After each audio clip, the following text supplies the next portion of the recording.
एक बार एक शिकारी शिकार करने के लिए जंगल में पहुंचा। उसने अपने तीर पर बहुत ही खतरनाक जहर लगाया और शिकार को निशाना बना करके उसने तीर को छोड़ा। लेकिन उसका तीर चूक गया और तीर एक पेड़ पर जा लगा। वह पेड़ बहुत ही हरा भरा और बहुत सारे तोते उस पेड़ पर रहते थे। जैसे ही वह जहरीला तीर उस पेड़ को जाकर लगा, वह पेड़ धीरे धीरे सूखने लगा और उस पेड़ पर जो भी तोते रहते थे वह एक एक करके उस पेड़ को छोड़कर जाने लगे। उस बड़े से पेड़ के क्वार्टर में एक बहुत ही बूढ़ा तोता रहता था, जो बहुत ही धर्मात्मा और अच्छे मन का था। सभी तोते उस पेड़ को छोड़कर जाने लगे थे, लेकिन वह बूढ़ा तोता जाता था, दाना लेकर आता था और उसी क्वार्टर में आकर बैठ जाता था, परंतु उस पेड़ को छोड़ने को तैयार नहीं था। बूढ़े तोते के साथियों ने कई बार आकर उसे समझाया कि यह पेड़ सूख रहा है और किसी दिन गिर जाएगा, चलो किसी और पेड़ पर चलकर रहा जाए, परंतु वह बूढ़ा तोता वहां से जाने को तैयार नहीं था। अब यह बात देवराज इंद्र तक पहुंची। उन्हें बताया गया कि एक तोता है, वह जिस पेड़ पर रहता है उस पेड़ पर एक जहरीला तीर लगने के कारण सूखने, गिरने और खत्म होने के कगार पर आ पहुंचा है, और एक बूढ़ा तोता अभी भी वहीं पर रह रहा है।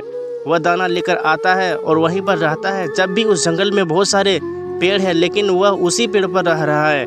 देवराज इंद्र प्रकट हुए और उस बूढ़े तोते से कहने लगे कि आप बहुत धर्मात्मा हैं, बहुत ही अच्छे मन के हैं, लेकिन आप इस पेड़ को छोड़कर किसी और पेड़ पर चले जाइए, क्योंकि यह पेड़ कुछ ही दिनों में गिर जाएगा। तालाब के पास में बहुत से बड़े बड़े हरे भरे पेड़ हैं, बड़े बड़े कोटर हैं, उन पेड़ों पर फल भी लगे हुए हैं, उन्हें वहीं पर तोड़कर खा सकते हैं, परंतु यहाँ से आप चले जाएं। तोता बोला, माफ़ कीजिएगा, इस पेड़ ने मुझे जीवन दिया है, शिकारियों ने मेरी रक्षा की है, हर मौसम में मेरे साथ रहा है, कोटर मेरा घर है, यहाँ मैं पला बड़ा हूँ, इस पेड़ को मैं छोड़कर कैसे जा सकता हूँ?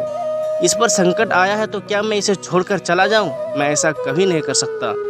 देवराज इंद्र तोते की इस बात से बहुत प्रसन्न हुए। उन्होंने तोते से कहा, मैं आपकी इस बात से बहुत ही खुश हूँ, मांगो जो आपको मांगना है। उस बूढ़े तोते ने कहा, मुझे बस इतना मांगना है कि जिस पेड़ ने मुझे जन्म दिया, जहाँ मैं रहा पला बढ़ा, जिसे आप मेरा जन्मभूमि कह सकते हो, आप इसे फिर से वैसा हरा भरा कर दो जैसा यह था। देवराज इंद्र ने अमृत से उस पेड़ को सींच दिया और सब पहले की तरह हरा भरा कर दिया। अब वापस से उस पेड़ पर आकर बाकी तोते रहने लगे।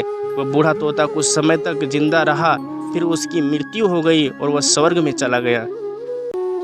यह कहानी हमें सिखाती है कि जब भी किसी इंसान का बुरा दौर आता है तो इमोशनली वह टूटा हुआ होता है, उसे किसी के सहारे की ज़रूरत होती है, किसी की आवश्यकता होती है।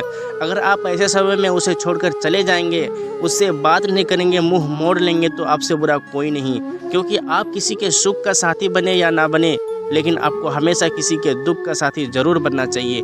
दोस्तों, ये वीडियो आपको कैसे लगे? अगर अच्छा लगे तो लाइक, शेयर एंड सब्सक्राइब जरूर कर लीजिएगा। Thank you. जय हिंद।